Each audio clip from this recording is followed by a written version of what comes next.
Glavni cilj evropske turneje je uživljavanje veza Vašingtona sa zapadnim saveznicima, što bi bila i čvrsta osnova za plodniju saradnju sa Vladimirom Putinom. Biden je već istakao da će o mogućem poboljšanju odnosa sa Moskvom razgovarati na svim sastancima na visokom nivou tokom svog evropskog putovanja.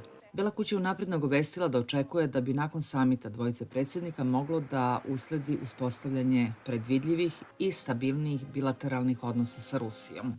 Ambicije predsjednika Bajdena idu dalje, kaže Charles Kupchan, ekspert Uticajnog saveta za spoljnopolitičke odnose. Po njemu Sjedinjene države žele da prošire svoj globalni uticaj, od pitanja klimatskih promjena do pitanja geostrateške bezbednosti, u okviru čega potencijalno uspešni dijalog sa ruskim predsjednikom igra važnu ulogu.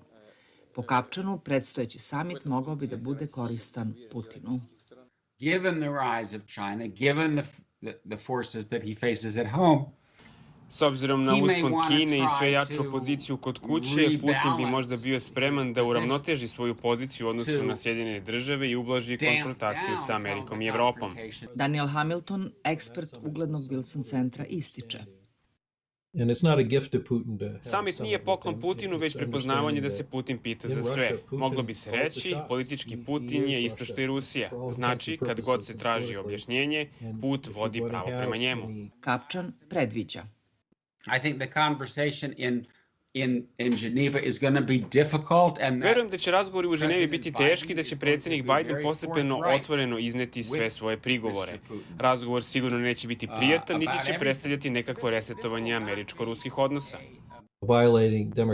Kršenje suvereniteta nije nešto što se može tolerisati, već zaslužuje kaznu. Međutim, potrebno je uspostaviti i određene šire parametre kao branu kolapsu svakog odnosa između Sjedinjenih država i Rusije.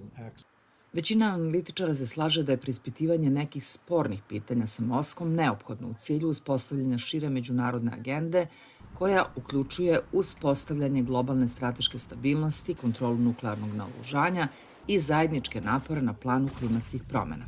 Saglasnost Amerike i Rusije u tom smislu takođe bi doprinela napredovanju američko-ruskih odnosa u pozitivnijem pravcu od sadašnjeg zatvorenog stanja, ističu i Hamilton i Kupchan.